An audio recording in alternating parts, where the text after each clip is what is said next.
Suka Kamen Rider, Super Sentai, Power Rangers, atau Ultraman? Kamen Rider. Kenapa bisa suka Kamen Rider? Karena yang pertama tentunya desain Kamen Rider itu lebih sangar daripada ketiga tadi ya. Terus kemudian menurut saya walaupun keempat tadi adalah serial fiksi atau tidak nyata, tapi menurut saya yang paling bisa logis dipikirkan oleh manusia itu ya Kamen Rider ini tadi gitu. Karena gini ya, bandingkan sama Super Sentai dan Power Rangers, dia kalau mau perang sama monster itu pamer dulu gitu, pamer kayak aku adalah Rangers merah, aku adalah Rangers pink, seperti itu. Tapi kalau Kamen Rider itu beda gitu. Bahkan saat Kamen Rider Henshin, musuh juga bisa nyerang loh. Dan Kamen Rider itu bisa waspada saat diserang musuh pas ketika Henshin tadi berlangsung gitu. Kadang juga itemnya bisa menyerang musuh waktu musuhnya mau menyerang Kamen Rider ini tadi gitu. Itu yang menurut aku paling logis dipikirkan oleh manusia. Dan lagi gini ya, Kamen Rider itu kebanyakan adalah seperti kayak teknologi buatan manusia ya pada zaman dahulu entah zaman sekarang itu ya, walaupun ada yang kayak ilmu-ilmu sihir kayak Os itu dari kayak raja terdahulu, raja Mesir itu peninggalan raja kuno gitu kan. Tapi menurut saya lebih keren dan lebih logis Kamen Rider ya, walaupun saya punya sih suka Power Rangers satu yaitu Wild Force, dah itu aja. Oke. Terus era Showa atau Heisei? Heisei. Kenapa itu? Karena gini ya, seseorang itu memiliki proporsinya masing-masing gitu. Jadi gini, maksudnya ada zaman tersendiri bagi orang-orang tersebut. Kayak saya ini zamannya ya zaman-zaman Heisei gitu. Kalau harus bilang suka Showa itu ya jujur saya nggak suka, karena itu bukan zaman saya. Mungkin itu adalah zaman bapak saya atau zaman kakak saya gitu. Kalau untuk zaman saya sih lebih suka Heisei. Oke. Heisei periode pertama atau Neo Heisei? Neo Heisei. Ya, Berikan alasannya. karena tadi lah. Ya itu karena tadi, karena kita itu memiliki zamannya masing-masing. Kalau Heisei pas pertama itu memang ya keren, udah itu. Tapi menurut aku Heisei yang pas kedua ini, yang Neo Heisei ini lebih keren karena formnya lebih banyak. Dan ada hal yang menarik lagi. Ini entah pemikiran liar Toei atau pemikiran liar dari toko fans. Jadi kayak gini, Decade, Kamen Rider Decade itu dia memiliki satu shop untuk Henshin. Jadi dia hanya memerlukan satu kartu untuk Henshin di beltnya, dimasukkan ke dalam belt itu hanya satu shot saja. Terus kemudian lanjut ke Kamen Rider Double, dia menggunakan dua shot.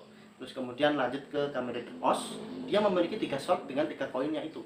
Terus kemudian Kamen Rider Force, Kamen Rider Force ini dia menggunakan 4 shot untuk Henshin.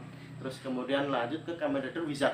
Nah, Kamen Rider Wizard ini juga dia memiliki item seperti tangan membentuk seperti ini, 5 jari. Terus kemudian lanjut ke Gaim, locksheetnya itu membentuk angka 6. Lalu kemudian lanjut ke Drive memiliki angka apa ya namanya, keberuntungan itu adalah 777. Untuk yang form apa itu saya lupa. Terus kemudian lanjut ke Ghost. Nah, Ghost ini dia memiliki icon yang dimana icon di apa ya, untuk berubah ini ada angka 8-nya gitu di atasnya. Terus lanjut ke X8. Nah, di X8 ini gasnya membentuk angka 9 gitu. Itu jadi saya kayak ya menarik gitu, apalagi form-formnya lebih banyak. Tuh. Terus kapan pertama kali suka Kamen Rider? Pertama kali suka Kamen Rider itu kecil sih ya. Saya kecil entah umur berapa itu, awal mulanya dari kakak saya yang nonton Kamen Rider Black atau Satria Baja Hitam di RCTI. Pada waktu itu saya ingatku sih sore hari sekitar jam 4 gitu. Tapi uniknya saya suka itu pas si Kamen Rider ini berubah aja gitu. Jadi kayak gini, Mas, nanti saya panggil ya kalau Kamen Ridernya udah berubah gitu.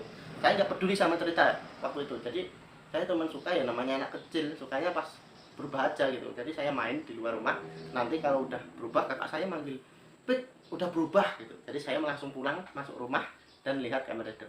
Lalu lanjut ke tahun sekitar 2013-an kalau nggak salah, itu ada OS tayang di Indosiar. Menurut aku tadi kayak kesukaan itu, rasa suka dalam diri saya itu tumbuh lagi sama Kamen Rider. Jadi kayak pengen tahu gitu Kamen Rider itu kayak apa sekarang. Jadi keren gitu. Terus kemudian juga nonton sih Kamen Rider Den-O di Trans 7. Itu waktu itu di Trans 7 ada Kamen Rider Den-O juga tayang, ada movie-nya juga dua-duanya, kayak Kamen Rider Os sama Kamen Rider Double itu ada movie-nya. Terus kemudian Kamen Rider Den-O itu juga ada movie-nya waktu yang Imagine bisa berubah. Terus kemudian saya kembangkan lagi rasa suka saya pas waktu penayangan Ghost di Jepang sekitar 2015-2016. Saya cari-cari di YouTube, ada Kamen Rider yang bisa menggunakan item dari Rider pada zaman dulu kayak Rider sebelumnya gitu.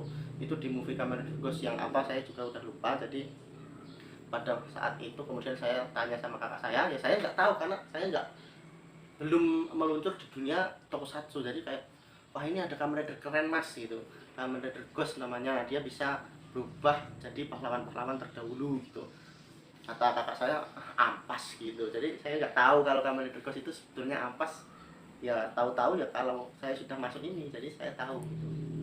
Terus saya lanjutkan serialnya di Jepang, itu saya tonton sampai ke Kamen Rider Zero juga saya nonton. Sampai sekarang ini sih saya nonton, cuma udah agak nggak suka gitu karena gimana ya, desainnya emang bagus sih, Saber, Kamen Rider Saber ini bagus, tapi untuk ceritanya itu konfliknya terlalu ringan menurut saya, nggak kayak yang dulu-dulu gitu, kayak bosen aja kalau nonton gitu sih.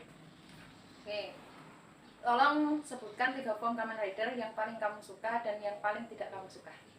Untuk yang paling aku suka sih Puto Tirakumbo, itu miliknya OS ya. Terus kemudian Build Hazard, keren banget sih menurut saya, walaupun simple tapi keren, dia dark banget. Terus yang ketiga Omazio ini menurut saya paling keren. Terus kalau untuk yang tidak aku sukai ya, untuk yang tidak aku sukai itu apa ya, Grandgio pertama, karena ya itu tadi dia nemplok-nemplok itu yang saya nggak suka. Terus kemudian ada apa lagi ya, kalau boleh movie sih saya itu Ticket Complete 21 itu, waduh itu parah, itu paling nggak suka sih. Terus yang ketiga apa ya, yang ketiga itu menurut aku Build Genius itu juga jelek banget karena dia kayak alay gitu, nggak simple, nggak keren. Oke, terima kasih. Dan yang terakhir, sekarang kan sudah masuk era Dewa. Pesan untuk toko fans di Indonesia dan orang yang awam tentang tokusatsu itu apa? Pesan untuk ya gini ya, Fans. toko fans yang baru, menurut aku gini, kalian jangan terlalu suka dengan suatu karakter, entah itu dari Kamen Rider, Super Sentai, Power Rangers atau Ultraman. Karena apabila kalian terlalu terobsesi, maka bisa jadi kalian ini mendewakan atau menghalalkan segala cara untuk bisa mengangkat derajat fans kalian ini. Itu yang kalian fanskan ini. Contoh aja gini, aku suka sama Kamen Rider ini, jangan kamu hina Kamen Rider ini, nanti aku bisa gini. Bahkan aku rela untuk keluar dari agamaku, itu udah paling parah sih menurut aku. Kalau kayak gitu itu jangan sampai kayak gitu ya. Suka ya suka sewajarnya saja, tapi jangan sampai kamu lupakan tanggung jawabmu. Seperti halnya saya seperti ini ya. Kalau di video, kalau di YouTube, saya memang seperti anak-anak gitu. Saya bermain mainan, saya bercosplay seperti Kamen Rider. Tapi saat saya di luar video, saya harus memiliki tanggung jawab sebagai seorang suami, tanggung jawab sebagai seorang anak. Jadi harus mengerti itu. Jadi ya seperti itu. Nah, untuk para orang awam yang tidak mengetahui Kamen Rider, menurut saya sih no problem sih ya, nggak apa-apa gitu. Mereka mau menganggap kita ini seperti apa, walaupun mereka menganggap kita anak kecil, ya udah nggak apa-apa gitu, karena mereka kan nggak tahu apa-apa. Walaupun kita menegaskan kepada mereka, aku ini nggak anak kecil, aku ini udah dewasa gitu. Walaupun tontonan aku Kamen Rider, walaupun tontonan aku Power Rangers, tapi aku ini udah besar gitu. Nggak usah kayak gitu, karena walaupun kita menegaskan setegas-tegasnya kepada orang awam, namanya orang awam, pasti dia akan pada pendiriannya atau berpegang teguh pada yang ia yakini gitu, karena dia nggak tahu apa-apa. Ya pesan aku sih, kalau untuk pesan kepada orang lain ya, hargai aja hobi kita, hargai aja apa kesukaan kita gitu. Karena gini ya, satu saja hobi disalahkan, maka semua hobi itu bisa saja salah gitu, tidak ada yang benar. Contoh aja gini, ngapain sih kamu bikin mainan, ngapain sih kamu mainin mainan gitu, ngapain sih kamu suka Kamen Rider, itu kan kayak anak kecil, itu kan buang-buang waktu gitu. Ya gimana lagi, itu adalah hobi, kita kan hanya bisa jawab seperti itu ya. Sama halnya kayak orang mancing, ngapain mancing gitu, ngapain buang-buang waktu, kan di pasar banyak ikan, nah nanti kan tidak ada kepuasan tersendiri gitu, nggak ada memuaskan hati buat koleksi apa. beli apa, bahkan shopping itu juga bisa dijadikan sebuah hobi. Yang penting hobi itu jangan merugikan orang lain. Seperti halnya aku memiliki hobi mencuri, seperti itu jangan sampai ada. Terus kemudian aku suka hobi atau aku memiliki hobi gonta-ganti pasangan, gonta-ganti istri, itu juga haram, hukumnya nggak boleh seperti itu. Jangan sampai hobi merugikan orang lain. Kalau seperti ini insya Allah sih nggak apa, gitu sih menurut aku sih. Oke, terima kasih.